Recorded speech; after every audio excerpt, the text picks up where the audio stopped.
What is going on, everyone? Badger here. Sure to like and sub, and let's get into this. We don't get many wins in this space, least of all the gaming space. A lot of losses lately, but this one is a win. And before we talk about that win and the success of Warhammer, I just bought it. Still playing through the first one. I got the anniversary edition, but when I'm done with that one, I'm going right into Space Marine 2.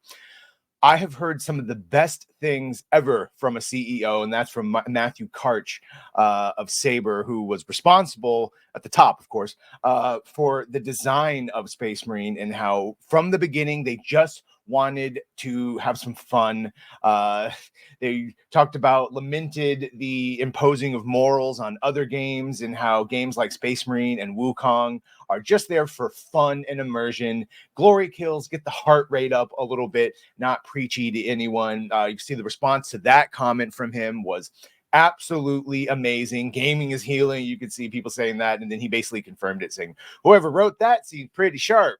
And then went on to say basically the same thing. The end of this saying that Saber, the makers of this game, which is why I'm hopeful for the future of Space Marine 2 and other games they're making, like the Knights of the Old Republic reboot, that they are committed to the way they're going to changing the way we make and deliver games. Gone will be the days of $100 million budgets and the nickel and diming of gamers. Our industry has been stuck in the Jurassic era of bloated budgets and risk-laden releases for way too long. And of course, with their partners, Aleph Capital and Crestview Capital, which are not BlackRock, State Street, and Vanguard, i.e., they're going to be able to do this without imposing a bunch of morality or ideology or anything. So, because the game has been super successful, and I'm wagering that it is super successful because it focused on the uncorrupted lore. It didn't impose anything other than a fun game, which is all you need to do to succeed. We had the chief creative officer, Tim Willits,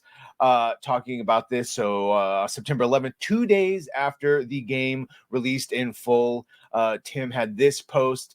Todd Holenshed, CEO of id Software, former CEO of Software, and I believe saying that believe Space Marine 2 is the fastest selling game they've ever worked on, including all the Quake, Doom, Wolfenstein, and Rage games over the years, which is insanely good. 2 million players. I can count myself among them now, even though I haven't played it yet, but I bought it. And like I said, still almost done with the first one.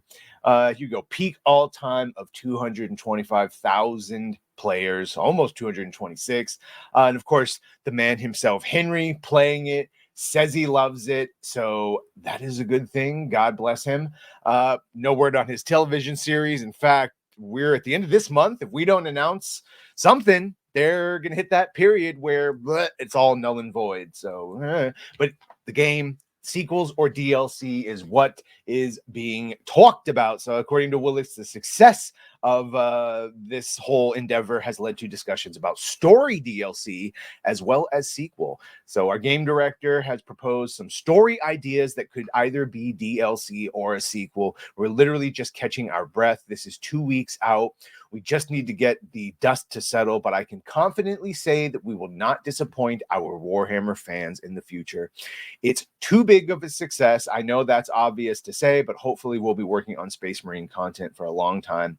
Specifically speaking to a sequel, he shared, we just have to figure it out. I would love to do it. Yes. There's so many different factions. There are other chapters too that are interesting.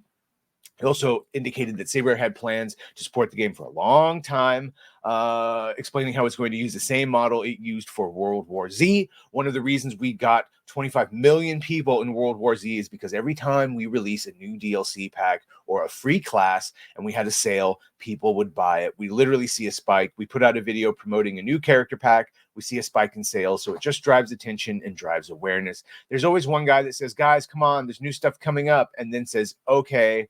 So 3 other people are like, it's only $5, let's buy it. And so you get this kind of group FOMO thing, and that really helps. We had so much success with that model that's what we'll do, he explained.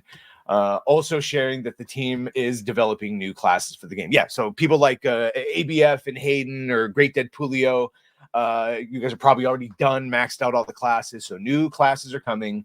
Definitely something they're heavily discussing. Also adding a new class is quite heavily on production, as we also need to create all the customization, PvP chaos model variant, and animation set depending on what we go for. We'll keep you updated. Yeah, adding new classes could be tricky because you got to keep your balance in line. You don't want to throw everything out of whack. Also adding new melee weapons. New melee weapons would definitely be an extremely cool addition. Making a weapon and designing it is fine, but we need to make all finisher animations for it. It will take some time. So God bless them that they are even thinking about all that. Have you played Space Marine 2 yet? Like I said, I know a treat is waiting for me. I've seen Drinker and a couple other people playing it. When the first Space Marine was on sale for like $15 and it was the anniversary, I was like, oh, yeah, I'll play through that. And then right after that, the Knight Captain Titus. And then we'll see. We'll go right into this one. But yeah. Let me know what you think. Be sure to like, share, and sub. If you have done that, thank you. If you're gonna do that, thank you. And the Emperor protects. Well.